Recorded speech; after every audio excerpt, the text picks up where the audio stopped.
Hello, and welcome to Maybe I Can, exploring possibilities one sprinkle at a time. If you've ever found yourself asking, is this all there is to life?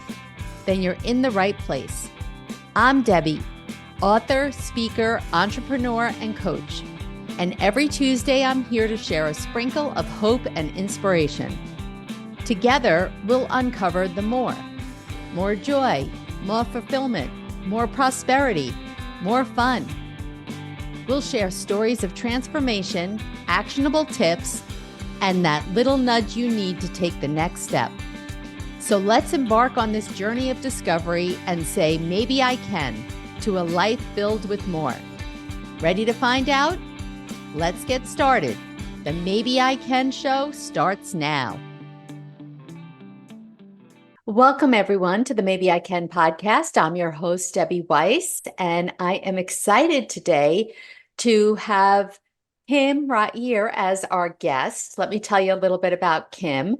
She's a 60-year-old mother of three who was diagnosed with MS 10 years ago and decided to ignore her doctor's advice and muscle her way back to a happy life. Last year, she became the European champion in Masters Weightlifting in her age and weight category. Her journey inspired her to leave her career in journalism in her 50s and become a health coach for middle-aged women with a big focus on reactivating and rebuilding muscle. Today, she helps women tap into an abundant source of vitality. It works by reactivating and maintaining muscle and eating to nourish and flourish. So, Kim, welcome to the show. Thanks for having me. I'm excited to talk to you. You've got some story. So I'll ask you the same question I ask all my guests is, can you tell us about a time when you went from a defeated, I can't attitude to an empowered, maybe I can mindset? Yeah, absolutely. So when I was diagnosed with MS, it was actually my second brush with autoimmune illness. 2 years before, no, more than that. I think that a few years before, I had been in hospital with a one-off that's called Guillain-Barré. It's a syndrome that comes and goes. It's brutal. It comes from one day to the next. I had spent 6 weeks in a hospital, paralyzed from the hips downwards. It was traumatizing, dehumanizing. It was a horrible experience. I got over that. I got out of that. I learned to walk again. I was told I was healthy. And then 2 years later, I was diagnosed with MS. And I thought, no, this is just too much. This is such a low blow. Come on, I've just got over this. I learned so much from the first illness. I changed my perspective on life. I was grateful for everything. And then I thought, no. And then the doctor said I needed lifelong treatment. And I fought with him because I really thought, no, I can't do this. I can't give my power away. Again, it's not doable. This is not me. I think this is something that many people feel like, even though I didn't have like a precise plan in my life, like some people have, like they say with 30, they want a family, and with 40, a house. But I didn't have this, but still I had an idea of who I wanted to be, what I wanted my life to look like. It was all gone. And I thought, no, I can't do this. And then I felt this thing stirring inside of me where I thought, okay, I have this diagnosis, but I can walk, I can move, I can do something. I can focus on something that I can do today. The future might be scary, but I don't have to give in to this feeling of powerlessness, of hopelessness. And there's something I can do today. And I started training for strength, lifting heavy, and it changed absolutely everything. It's something that now I like to call actually matter over mind, because when you start working your body, your mindset follows. You feel confident. You feel like you can do things. You're proud of yourself. You feel like you can trust and count on your body, which is really a big thing with autoimmune disease. And just this little stirring inside of me, like maybe I can do something to get my power back. That was this flip of the switch, like you mentioned, and that changed everything for me. Do you think that well, let's go back to, so that first illness that you had years before, did that come out of the blue? I mean, you were paralyzed from, the hips down. Did it all of a sudden? And were you active before that? Yeah, it was like, it's really from one day to the next. It's a very violent syndrome, uh, and it's very common among soldiers. I'm thinking about this today because I think I had three small kids, a full-time job, working shifts. And I think maybe I was soldiering along a little bit there. Um, it hit me from one day to the next. I had something like the flu for 3 days and then got back up like we do and did everything that I could. And then when I picked up my kids from school, I noticed that I was seeing double. So that was mighty scary. And I knew I couldn't ignore my way out of that one. Went to the doctors, they sent me to the hospital. And over the next 3 weeks, like I progressively lost the sensitivity and the use of my legs. And then after 6 weeks in hospital, when I got home just in time for Christmas, I could stand. I could take a few wobbly steps, so it had sort of come back a little bit, but it took me 6 months to walk again. And yes, I had been like a gym goer before. I liked jogging and things like that, but it was in the spirit of, like many women do, like making your body look a certain way or staying in shape or looking after your weight. It was more like an aesthetic endeavor, and didn't come from this deep desire of actually being strong and able to lift heavy things.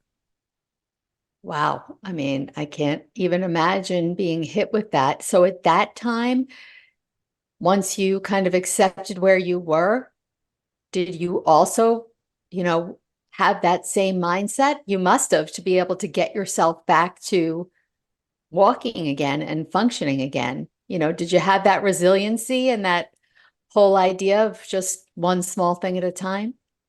Um, Yes, I developed that. I remember moments in the hospital where I was really defeated because I had something, I must have had like 10 spinal, how do you call this? Punctures when they tap onto your spinal fluid to check what's going on, which is an Yeah. extremely unpleasant procedure. And I Yes. remember Yes. one, I was so defeated and so sad. I I was lying down and I said, I'm just never going to get back up. And the doctor said, no, come on, and you can do it. But there were moments where I thought, no, I can't do this. But when I came home, uh, I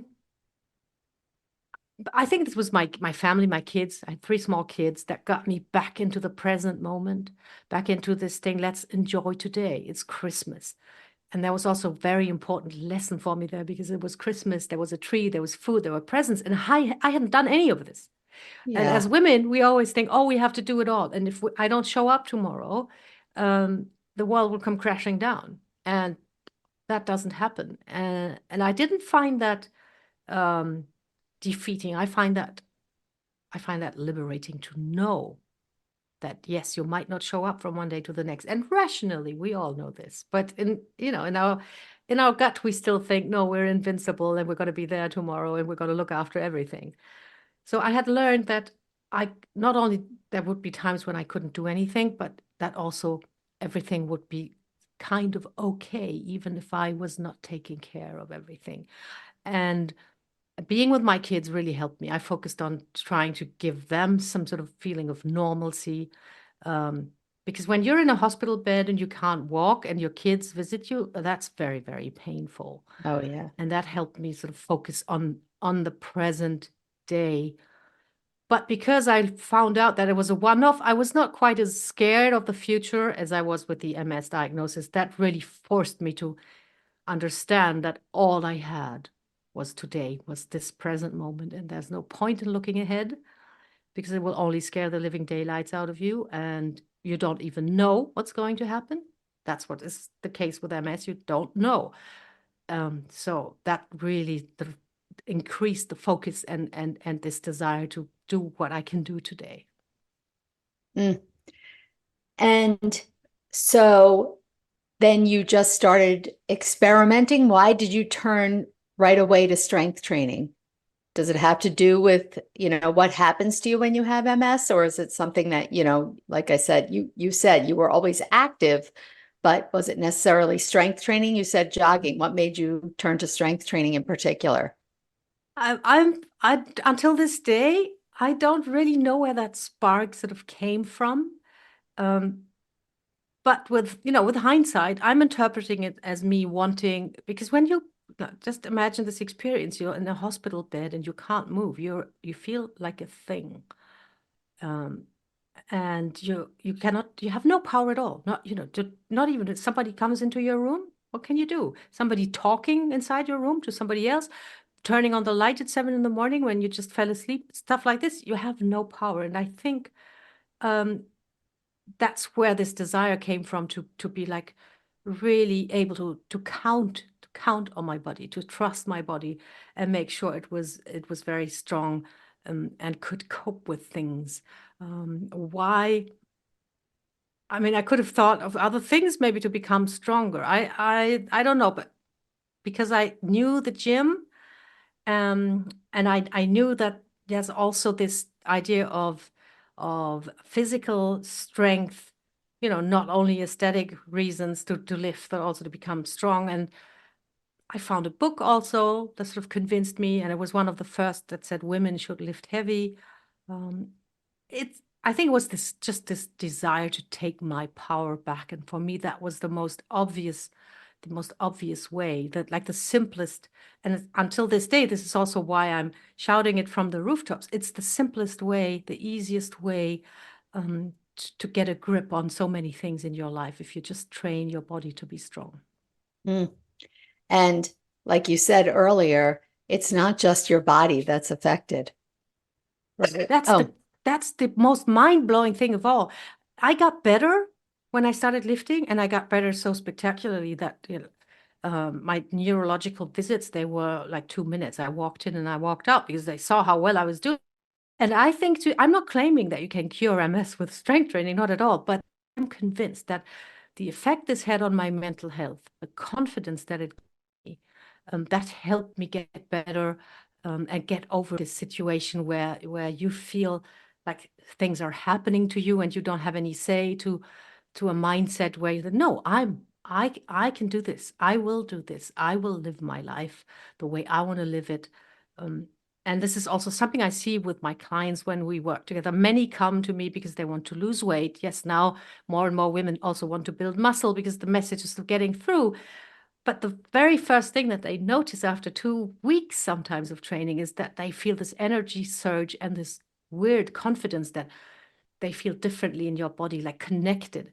And that's the thing. I think that's the main effect of strength training, and it's documented even scientifically now. It really does improve your mental health. So to me, it's just a wonderful one-stop shop, the whole thing. It's very true. I mean, I'm just listening, smiling, thinking I'm a person who hated the idea of strength training. I like music, I like dancing, so I do like aerobics and, whatever, cardio and that kind of thing. But yet, like you said, the message is getting through, the importance of strength training for women, especially as we get older and we're losing muscle mass.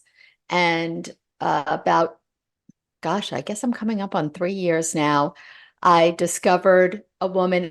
I found the gym intimidating. And I think that I'm not alone in that, right? Especially if I'm not in a place where I'm comfortable with my body. And I also feel like I'm weak. Oh my goodness, everybody's going to be looking. What is she doing? And of course they're not, but just in my own mind. And Yes. that's the trick that I play, or the game that I play. And it's intimidating. It can be very intimidating. And I happen to find a local woman who does functional fitness for women over 40, and it is strength training, and she differentiates, which is fantastic, because we each have, especially as we get older, our certain limitations. And Yes. I think a lot of times if you just go into a class and they don't realize, you could hurt yourself. So even though I have to say, I still go and I say, I don't really love what I do there, but I love the way that I feel afterwards. And I love, I didn't realize, I was always holding on to the banister every time I walked up the steps. Oh, you don't have to be able to do that. Things like that made me feel good. Oh, I can get up off the floor and I don't have to make sure that there's a piece of furniture near me to hold on to, right? To get me up. So I really, even though, like I said, it doesn't, I'm not saying, yay, this is so much fun, like I am when I'm dancing to music, but Yeah. that's okay because I don't want to miss it because I feel the benefit and you know, um, know it's good for me. I think it's a great point that you're raising because the main point nowadays for women our age, it's not so much knowing that you need strength training. I think it's really getting through, but it's how do you actually start? And I think this is a big misconception. And when I was a newbie coach, I had this misconception too. I thought, oh, I just write great workouts for people and then they do it and then they're getting better. No, it's about how do you actually start doing it? How do you get there? And so many women don't want to go to the gym. And I can understand that. So what I do in my approach now is actually I try to remove all those obstacles, all the resistance that you can encounter. So I have my clients start with 15 minutes day that they can do, like even in their pajamas if they want to, because that way they only have to make one decision in the morning. When you say on January 1st, I'm going to go to the gym 3 times a week this year, you think you have made one decision, but you actually condemned yourself to making 30 decisions every day that you want to go to the gym. You have to pack your bag. You have to drive through traffic. You have to find parking. You have to walk into the locker room, to walk onto the gym floor. This is so much resistance that you can experience there. The first bad day that you're having, you're not going to go. It's because it's not one decision, but so many that you have to take. Whereas when you can do like 15 minutes at home, there's only this one thing that you need to do, and then it's out of the way, and you're feeling good about yourself. I love that because that's what I say about the class. Actually, I go at 6 a.m. and I can do it hybrid, but I do prefer to be there in person. It's about 15 minutes away from me. And I just tell myself, even the exercises that I don't like, whatever we're doing, it's only for 30 seconds, for 45 seconds, for a minute. I can do anything for a minute, right? Yes. And it's all just a mind game a little bit. Let's go back to, so you weren't always a coach, you were a journalist. Did you enjoy that career? What caused you to make the leap? I mean, clearly I know your Yeah. own experience, but still, that's still Yes. to give up a career like that to go to something new is very scary. I know that myself.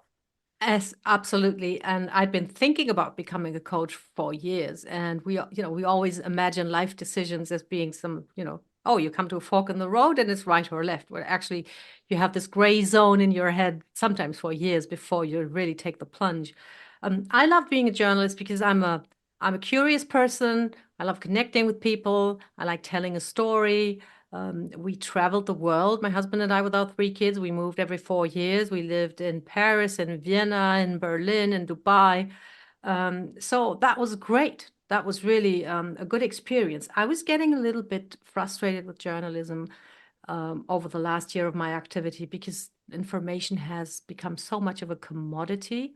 Mm. I know I'm dating myself, but I learned journalism with this idea that we are writing or giving information to make the citizen informed, to give them the possibility to make informed, responsible decisions in society and in politics. And it's become a little bit like selling marshmallows and selling information. Just have to have the sweetest, craziest piece of news that people are going to want to look at. And I found that a bit frustrating.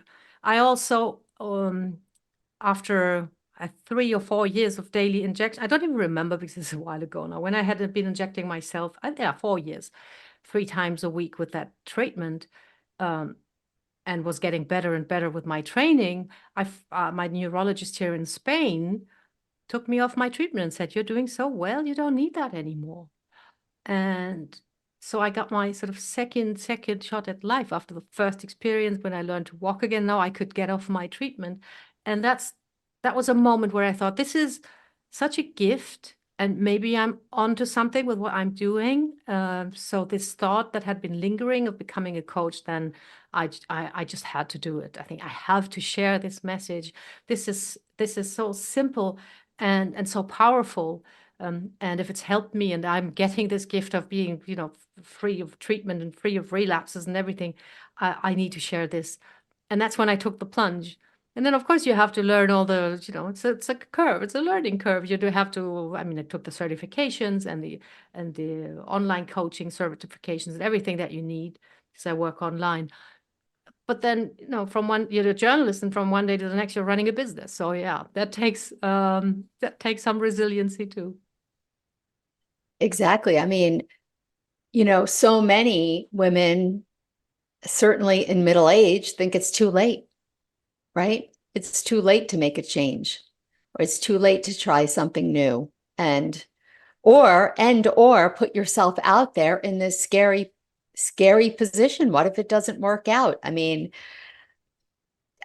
I'm kind of personally took a leap, but yet I still do have my main career still with me to fall back on financially. So it's a big leap, but it's not as much of a leap of faith of leaving it completely behind and starting something new. So big, big kudos to you on that.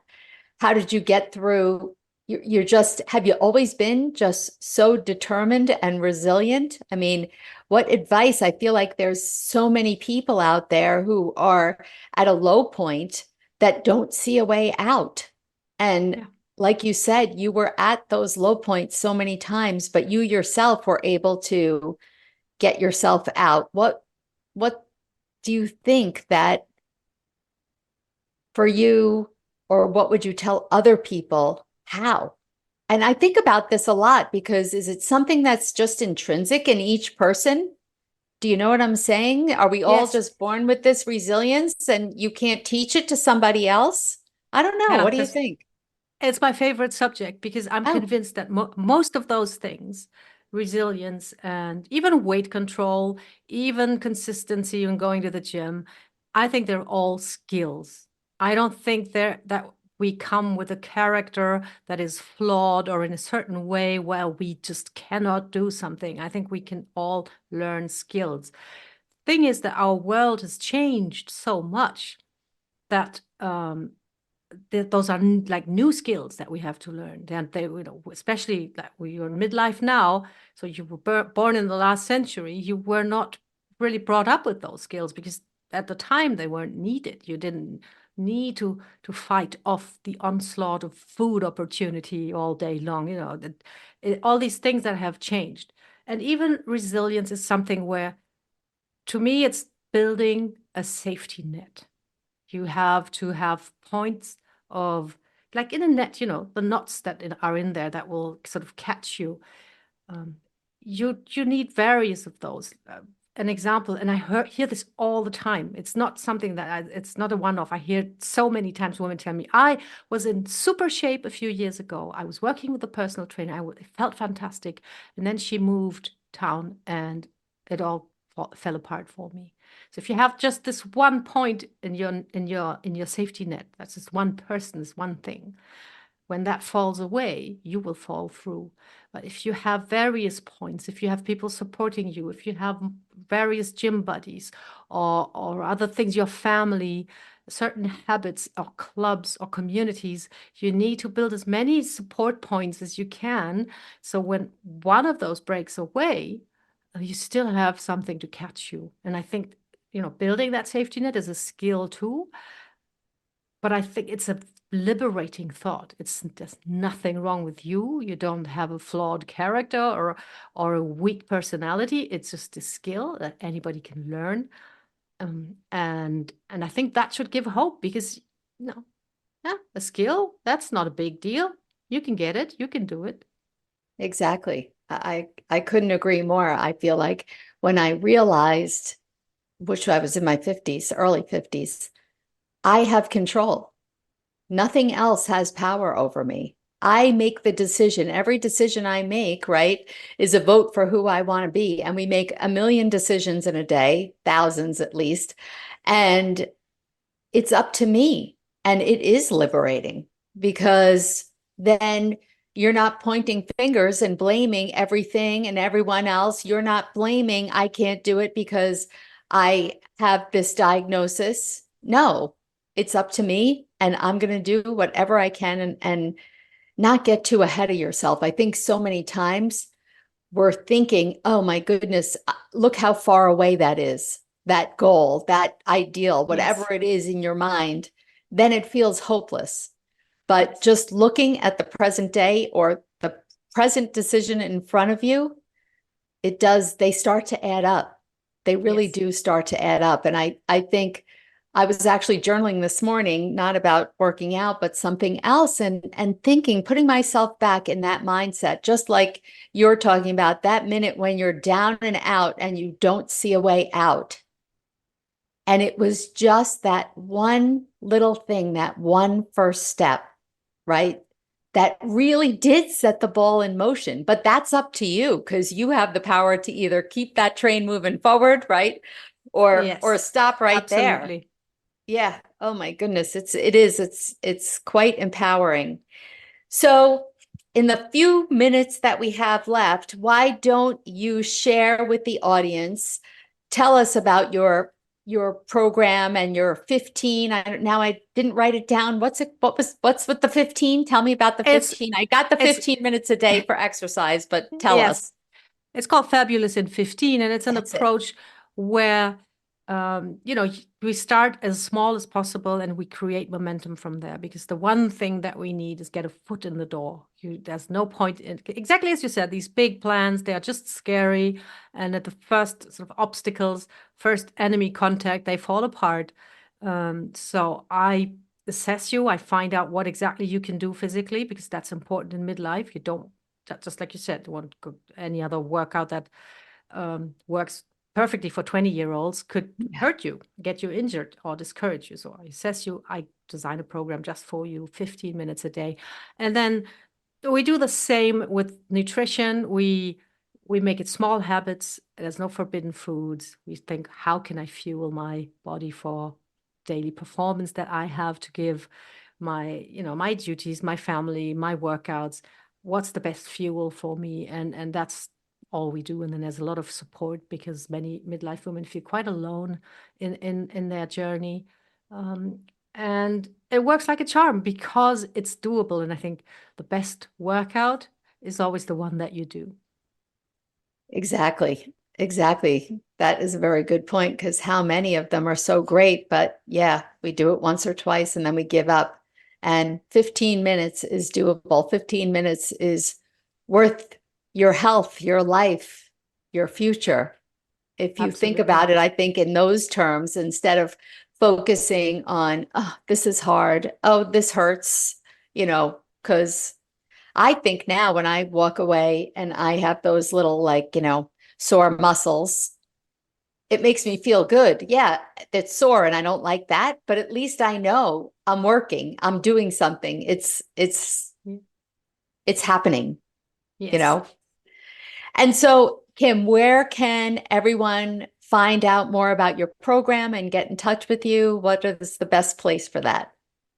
You can go to my website, which is kimrahir.com. And on there, you'll actually find a free health and strength assessment that you can take. So you get an idea of where you are at. And it's about how your physical ability and your mental state also sort of fit into your daily life. How are you coping? And when you fill that in, I will give you some pointers, next steps that would be appropriate for you. You can also book a call on there. And if you want to, you can follow me on social media with my name, Kim Rahir. I share tips and insights and a bit of my weightlifting adventures. Wonderful. Kim, thank you so much. Your story is inspiring, and I would urge everyone to go check her out because she's a force of nature and an inspiration. So thank you again. Thank you so much for listening, and we will see you next week. Thanks for spending part of your day with me here on Maybe I Can, exploring possibilities one sprinkle at a time. It's been great having you, and I hope you're leaving with a spark to light up your journey to more. Remember, every big change starts with a single maybe. If you're ready to kickstart that change but not sure where to begin, I've got just the thing for you. Head over to download my free guide, The One Critical Step to Kickstart Change, and take that all-important first step. Let's make those maybes into reality one sprinkle at a time. Catch you next Tuesday at 4 p.m. Eastern, 1 p.m. Pacific with more stories, tips, and that extra push you might need. I'm Debbie saying goodbye for now, but always remember, maybe, just maybe, you can.